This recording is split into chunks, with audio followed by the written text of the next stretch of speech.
Hi guys, I'm Lokesh. ఇది డైరెక్టర్స్లో seventh video, remuneration for directors.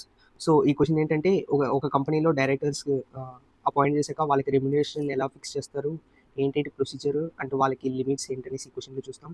So ఈ క్వశ్చన్ అయితే కొంచెం ఇంపార్టెంట్ అనే చెప్పాలి. సో ఈ యొక్క క్వశ్చన్కి నేను ఆల్మోస్ట్ ఒక 9 పాయింట్స్ దాకా చెప్పున్నాను. సో ఇవైతే 9 పాయింట్స్ రాయడం అయితే సేఫర్ సైడ్. లేదు 7 పాయింట్సే రాయొచ్చు అనుకుంటే మీరు ఏదైనా ఒక 2 పాయింట్స్ అంటే లిమిట్స్వి కాకుండా ఇంకా మిగతా వాటిల్లో ఏదైనా ఒక 2 పాయింట్స్ మీరు ఎయిదర్ మర్జ్ చేసేయనాను, లేకపోతే లైక్ రాయకుండా వదిలేసేయనాను. ఓకే. బట్ లిమిట్స్‌లో మాత్రం ఎటువంటి ఇది తీసుకోకుండా లిమిట్స్ మాత్రం కంపల్సరీ చదవాల్సి వస్తుంది. సో అది ఏమేం పాయింట్స్ అని చెప్తాను నేను. ఇక్కడ ఫస్ట్ పాయింట్ చూసుకున్నామంటే, the remuneration payable to a directors of a company including any managing or whole time director shall be determined according to the provisions of the company act either by articles of the company or special resolution in a general meeting. So ఇదేంటంటే remuneration directors payable చేసేది either కంపెనీకి వచ్చి like articles ప్రకారం ఆయన వెళ్ళొచ్చు. అలా articles ఏమైతే చెప్తాదో provisions వాటి ప్రకారం, అలా లేదా ఒక స్పెషల్ రెసల్యూషన్ మేక్ చేసి, సో దాంట్లో నుంచి ఒక కన్క్లూషన్ డ్రా చేసి డైరెక్టర్స్కి రెమ్యునరేషన్ ఎంత అని చెప్పొచ్చు. సో అది ఫస్ట్ పాయింట్. సెకండ్ పాయింట్ చూసుకున్నామంటే అండ్ ఇంకోటి ఏంటంటే, ఫస్ట్ పాయింట్లో ఇక్కడ నేను చెప్పుకున్నాను కదా. సో ఇక్కడ ఏంటంటే, the remuneration payable to directors of a company shall be determined according to the provisions of the company act either by articles of the company or special resolution in general. అంటే మనం ఇంత చాలా ఎక్కువగా ఉంది, ఇంత ఎందుకు అనుకున్నామంటే జస్ట్ ఇక్కడ వరకు రాసుకునేసి తర్వాత ఇక్కడ నుంచి ఇంతవరకు రాసుకోవచ్చు. సో ఇదైతే కొంచెం ఈజీగా ఉంటుంది. సో ఈ ఒక్క పాయింట్ లేకుండా కొంచెం చిన్నగా అనిపిస్తుంది. సో ఇంకా సెకండ్ పాయింట్ చూసుకున్నామంటే, the total managerial remuneration payable to a directors or managers in respect of a financial year shall not exceed 11% of net profits of a company. So ఇదేంటంటే, మన కంపెనీలో డైరెక్టర్స్ ఎంతమంది అన్నా ఉండొచ్చు. లైక్ మన కంపెనీలో మేనేజరల్ డైరెక్టర్స్ ఉంటారు, సో అదర్ డైరెక్టర్స్ ఉంటారు, so who are not in a part of managerial. So ఎవరికైనా 11% అంటే దాటకూడదు. సో ఈ 11%లో కూడా సర్టెన్ లిమిట్స్ ఉంటాయి ఫ్రెండ్స్. సో అది ఏంటనేసి నెక్స్ట్ కమింగ్ పాయింట్స్లో చూద్దాం. థర్డ్ పాయింట్ చూసుకున్నామంటే, but some times a company may have inadequate profits in a financial year. That does not mean that the director shall remain unpaid. So ఇదేంటంటే, ఇక్కడ పై పాయింట్లో net profits ఉన్నప్పుడు 11% వరకే తీసుకోవాలని చెప్పాను కదా. సో సపోజ్ నెట్ ప్రాఫిట్స్ లేవు, లాసెస్ ఉన్నాయంటే ఎలా అంటే, అలాంటి టైంలో డైరెక్టర్స్ని వచ్చి వాళ్ళకి జీతాలు ఇవ్వకుండా మనం పెట్టలేము. సో వాళ్ళకి జీతాలు ఇస్తాం. అది ఎలా అనేసి నెక్స్ట్ పాయింట్లో చూస్తాం. In such case the company may pay minimum remuneration by getting the previous approval of a central government and the sum authorised by the central government. So ఇప్పుడు మన కంపెనీలో ప్రాఫిట్స్ లేవనుకోండి, ప్రాఫిట్స్ లేవు, లాసెస్ ఉన్నాయి. So అప్పుడు మనం central గవర్నమెంట్ని approach అవుతే వాళ్ళు పర్మిషన్ ఇస్తారు. పర్మిషన్ ఇచ్చి అండ్ ఓకే, వాళ్ళు చూస్తారనమాట ఎందుకు ప్రాఫిట్స్ లేవు ఏంటి అండ్ లాసెస్ ఎందుకు వచ్చాయి ఏంటి అని చూసేసి, దాని తర్వాత సరే మీరు వాళ్ళకి రెమ్యునరేషన్ ఇవ్వాలి కదా, ఎంత ఇవ్వండి అనేసి ఒక సమ్ అమౌంట్ వాళ్ళు ఆథరైజ్ చేస్తారు. ఆ అమౌంట్ని మనం పే చేయాల్సి వస్తుంది. అది ఫోర్త్ పాయింట్. ఫిఫ్త్ పాయింట్ చూసుకున్నామంటే, the directors cannot themselves fix the remuneration of all or any of them. So directors మాత్రము మేమే కదా కంపెనీని అన్ని చూసుకోవడం చేస్తాము, సో మేమే మా రెమ్యునరేషన్ కూడా మేమే పెట్టుకుంటామంటే అలా కుదరదు. And sixth point, a managing or whole-time director may be paid either on a monthly basis or on a specified percentage of the net profits of the company. So ఇది ఎలా అంటే, ఇప్పుడు మేనేజరియల్ డైరెక్టర్స్ ఉన్నారు, వాళ్ళంటే key persons అనమాట ఒక కంపెనీకి. So వాళ్ళకి ఎయిదర్ మంత్లీ బేసిస్లో పే చేయొచ్చు, అంటే నెల ఎంత అని వాళ్ళ జీతం ఇవ్వచ్చు. అలా లేదనుకుంటే ఒక సర్టెన్ ప్రాఫిట్స్, ఇప్పుడు ఒక ఇయర్లో నెట్ ప్రాఫిట్స్ వచ్చాయనుకుందాం, సో దాంతో సమ్ పర్సెంటేజ్ అలా తీసుకోవడం అలాగా. ఇంకా సెవెంత్ పాయింట్ చూసుకున్నామంటే, but a managing or whole time director is not entitled to draw more than 5% where there is more than one of such director 10% of the profits, 10% of net profits by way of remuneration. So ఇదేంటంటే, suppose managerial persons ఉన్నారు అంటే కంపెనీలో managerial directors ఉంటారంటే key persons. So వాళ్ళు and other directors అంటే మామూలుగా just directors మాత్రమే ఉంటారు. వాళ్ళు లైక్ ఏంటంటే ఇంపార్టెంట్ డెసిషన్స్లో కానీ, లైక్ సింపుల్గా చెప్పాలంటే ఫుల్ బర్డన్ వచ్చి ఒక కంపెనీ ఒక ఫుల్ బర్డన్ మేనేజరియల్ పర్సన్స్ మీద ఉంటుంది, అండ్ డైరెక్టర్స్ మీద వచ్చి లైక్ ఉంటుంది, కాకపోతే అంత వీళ్ళ మేనేజరల్ డైరెక్టర్స్ మీద ఉన్నంత బర్డెన్ అయితే ఉండదు. సో ఇది కొంచెం కన్ఫ్యూజింగ్ లాగా ఉంటుంది, మీకు క్లియర్గా ఎక్స్ప్లెయిన్ చేస్తాను. సో ఇదేంటంటే పైన 11% అని చెప్పున్నారు. ఏదర్ మేనేజరల్ పర్సన్ అయినా కావచ్చు, లేకపోతే అదర్ డైరెక్టర్స్ అయినా కావచ్చు, ఎవరైనా కావచ్చు. కంపెనీలో ఉన్నారంటే 11% దాటకూడదు. కాకపోతే ఆ 11%ని ఎలా స్ప్లిట్ చేసి ఇవ్వాలి అని చెప్పేసి ఈ సెవెంత్ పాయింట్లో చెప్తారు.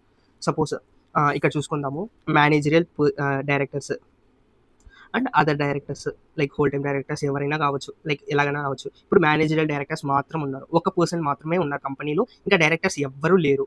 సో ఒక డైరెక్టర్ మాత్రమే ఉన్నారు, కంపెనీలో ఇంకెవరు లేరు అంటే ఆయనకి 5% వరకు ఇవ్వచ్చు. సో సపోజ్ 2 మేనేజరల్ పర్సన్స్ ఉన్నారు, ఇక్కడ ఎవరు లేరు, ఇక్కడ ఎవరు లేరు. సో ఈ కేసులో 10% ఇవ్వచ్చు. Sorry friends, suppose 3 managerial directors ఉన్నారు, అప్పుడు ఏంటంటే అప్పుడు కూడా 10% వరకే ఇవ్వాలి. సో ఇక్కడ 2 ఉన్నారు కదా 10%, ఇక్కడ 3 అయితే 50% అనేసి ఏమి ఉండదు. సో 3 మెంబర్స్ ఉన్నా కూడా 10% ఉండాలి. ఇక్కడ ఎవరు లేరు అనుకోండి 3%. సపోజ్ ఇన్ కేసు ఇక్కడ 3% ఉన్నారు, కానీ ఇక్కడ ఒక డైరెక్టర్ ఉన్నారనుకుందాం. ఇప్పుడు ఏంటంటే ఈ కేసులో 10% వీళ్ళు ఎంతమంది ఉన్నానో సరే 1% వరకే వీళ్ళకి ప్రాఫిట్స్లో. సపోజ్ ఇక్కడ ఇంకో కేసులో ఏంటంటే ఇక్కడ 2 మెంబర్స్ ఉన్నారు, ఇక్కడ 2 మెంబర్స్ ఉన్నారు. సో ఇప్పుడు ఏంటంటే ఇప్పుడు కూడా 11% దాటకూడదు. సో వీళ్ళకి 10%, అదర్ డైరెక్టర్స్కి 1%. సపోజ్ ఇక్కడ 1 ఉన్నారు 5%, ఇక్కడ 4 ఉన్నారు అప్పుడు కూడా 1%.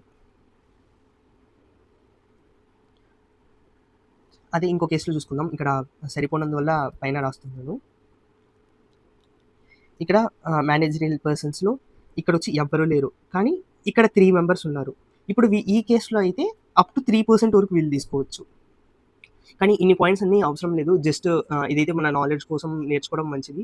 కాకపోతే మనం పాయింట్స్లో ఈ లిమిట్స్ అయితే ఎటువంటి పాయింట్ వదలకుండా రాస్తే మనకి మార్క్స్ పడడానికి ఛాన్సెస్ ఉంటుంది. సో ఇక్కడ అదే చెప్తారు, but a managing or whole time director is not entitle to draw more than 5%.